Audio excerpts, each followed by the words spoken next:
Hey guys, Chris here. So today is a bit of a different day. First off, we're taking this car, the Audi A4, our Audi A4, and I'm actually on my way to Oslo because I'm picking up a press car, but not a Volvo press car.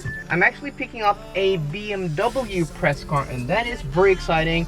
So today marks the day of a new segment on my channel. And I almost backed into the XC90 there. A new segment on the channel where I am hopefully gonna test drive more other cars, BMWs hopefully, and other cars. So today we're gonna start with the X3. So I'm on my way to Oslo to meet up with the communications director, marketing director at BMW Norway. Sit down, meet, probably talk a bit about BMW and what I do on my channel. And then I'm bringing back an X3 Xdrive30i for the week.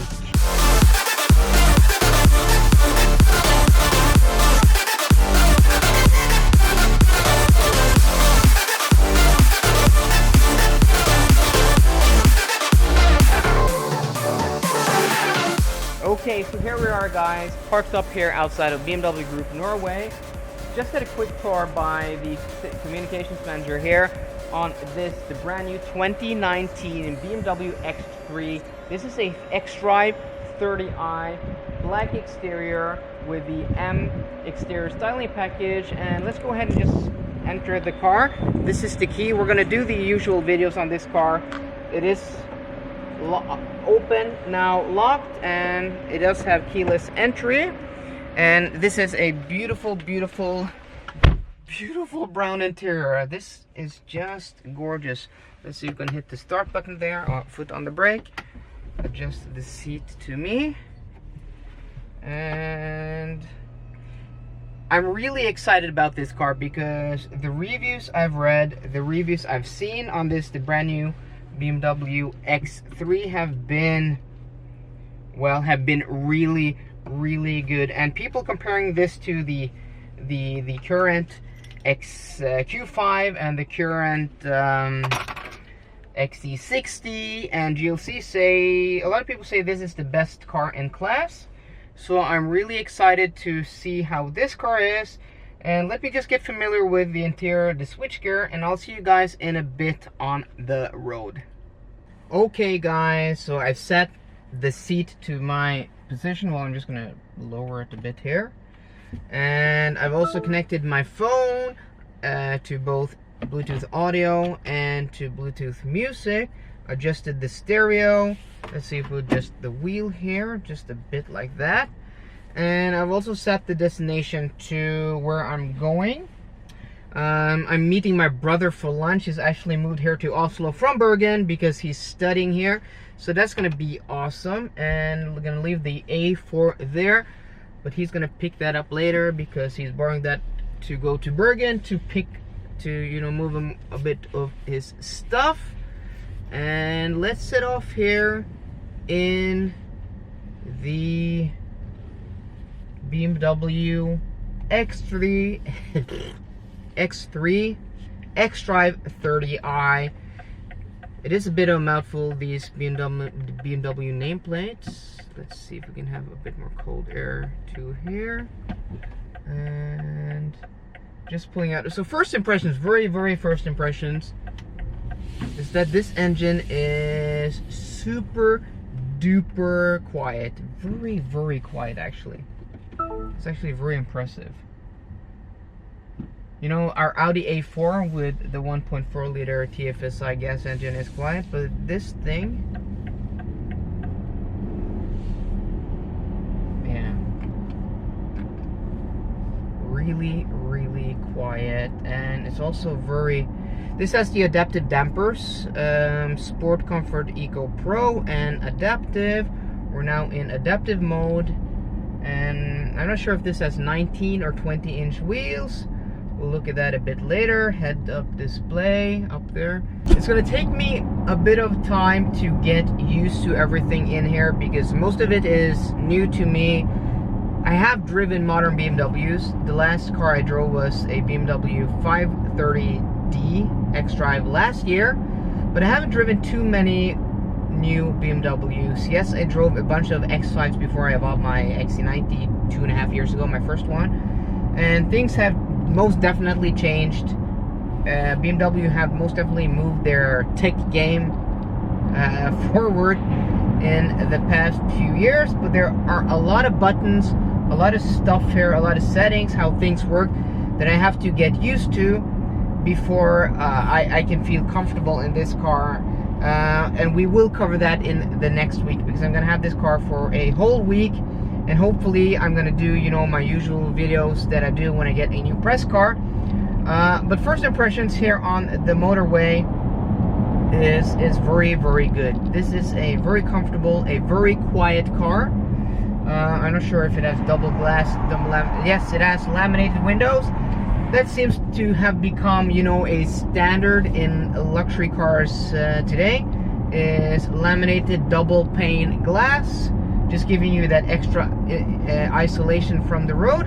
But they're also better for, you know, car break-ins, because you can't break this window with just, you know, smashing it with a hammer, because you have a piece of lamination in between the glass, so it makes it harder to break into the car. But here, just on a motorway, just getting comfortable with this car. Seats are very nice, though I have to probably adjust them back and forth for, you know, just to get really comfortable. Find the lumbar support, which I think is right there. And this navigation screen is just freaking awesome, though you don't have any map view here in the digital gauge cluster with physical bezels, which is quite beautiful and really sharp looking. This infotainment, this nav screen here is just is really beautiful.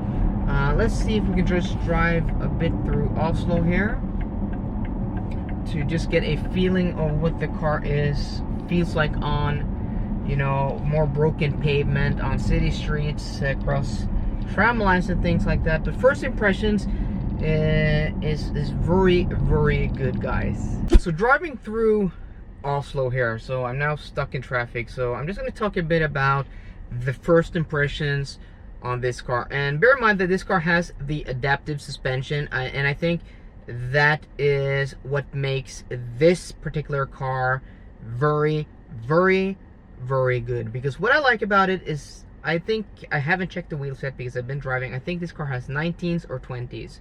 So the wheels aren't small, but they aren't the biggest. That's one factor. It's set up on the firmer side, but what the adaptive dampers do is that they take the edge off. So the initial impact is very soft, and then the suspension stiffens up. So what you get is, you get that initial softness, and then you get the body control. And that is very important compared to a car like something on air suspension, which might not have that same body control. What they've managed to do with this suspension is that make this SUV, a rather tall car, very comfortable, but also very well dampened and really good sprung. So it just has immense body control. Usually in a tall car like this, you know, in the city where you have a lot of potholes, undulations, tram lines, things like that, you get a lot of side-to-side motion because the car is tall and heavy. But in this car you don't. So this car feels like, yeah, like our Audi A4, which is a low car which is set up a bit sporty. It feels a lot like that car in the city. You don't have this side-to-side motion, but because it has the adaptive dampers, it actually feels more comfortable than our Audi A4. Is it there at air suspension level? I have to drive this car back to back with something like an XC60 with air, or a Q5 with air suspension, but it is very close, guys. And this is much more comfortable than the Q5 I drove last year, and not far off something like an XC60, but with the added body control, and that is just super impressive. It's a little later in the day, guys. I've had this car now for let's see, it's for 4 hours now, but around about 4 hours Been driving around here, drove my brother to pick up our Audi A4 and just been hanging out with him for a while, letting this car sink, and now I'm sitting in traffic on my way home. The holidays are officially over here in Norway because rush hour traffic out of Oslo is terrible. But that gives me time, you know, to contemplate, to digest this car a bit. And what I want to tell you guys is that on the adaptive suspension, we had adaptive, which is like the auto setting. We have Sport, Comfort, and Eco Pro. I haven't tested Sport or Eco Pro. I'll test Sport a little later in this week in another video.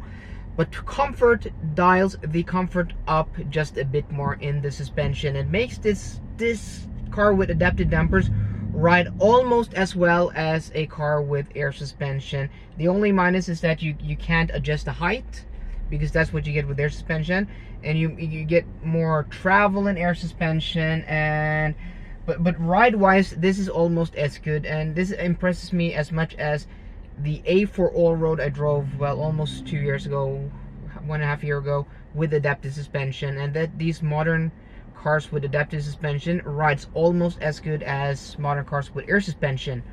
And again, as I said, this has the beautiful body control.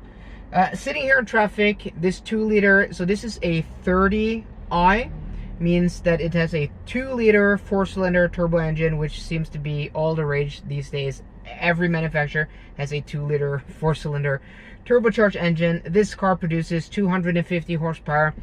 The performance is adequate. I think the 0 to 60 is around 6.7 seconds, around about that. It's not by any means a quick car, but it does get out of its own way nicely, and it's not slow. It's adequate power.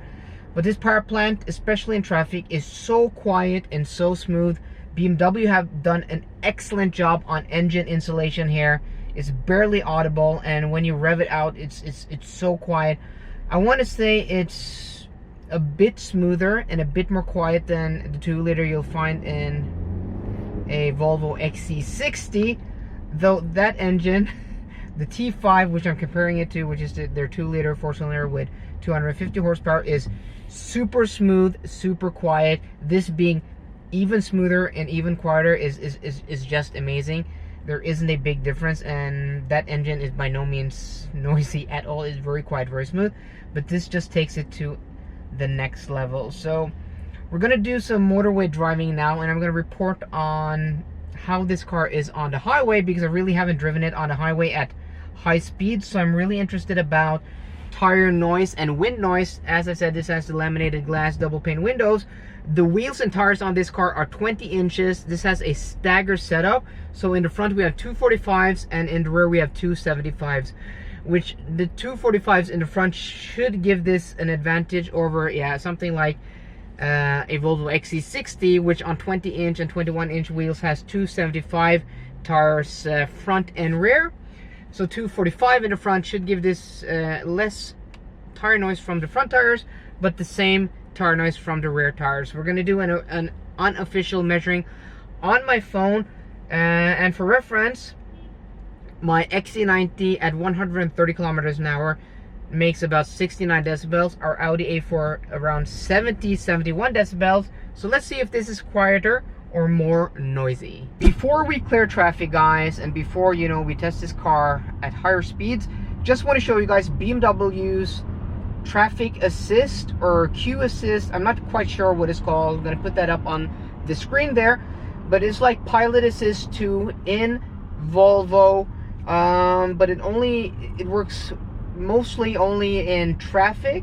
So here, slow moving, we're doing 20, 30 kilometers an hour, 0, 40, and now it gives me a prompt to put my hand back on the steering wheel, as you can see there, and I do that. It's doing the driving itself. My right hand is on the camera, my left hand is right here in front of you guys, and it does a very good job at keeping me in the lane, but I think it also attaches to the car in front. So when the car in front, you know, does a swerve or a swivel, this does follow. So it's not the smoothest I've tested, but it most definitely works very nicely here in traffic. And there you can see the prompt to put my hand back on the steering wheel, and just gonna give the steering wheel a nudge. But I haven't, there's no time limit to this. I asked my guy at BMW about this, so now it wanted me after, I don't know, 5-6 seconds, but other times it will let me drive for, I don't know, 30-40 seconds before doing anything or letting me know to put my hands back on the steering wheel. I think it has to do with speed. The lower or the slower I drive, the more time this will stay engaged, and the quicker I drive, the less time.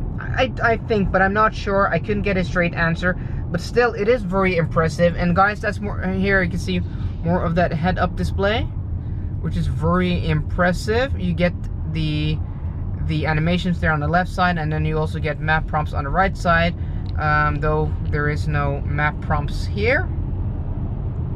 But still, very cool and very impressive stuff. Finally, cleared traffic, and we're doing 130 kilometers an hour. That's about 75-80 miles an hour. I'm not quite sure. Conversion will be on the screen there, 2 miles. And let's see how quiet this car is at highway speeds.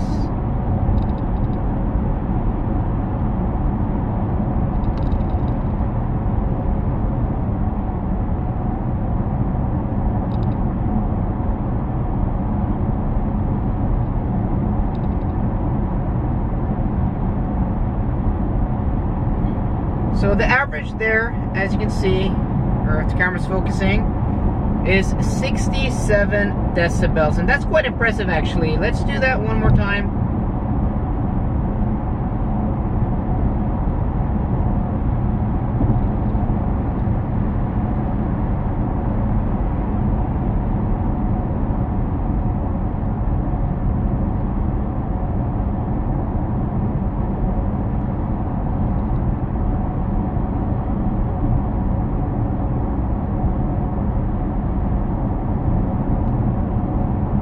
Yeah, so average dropped actually to 67 decibels.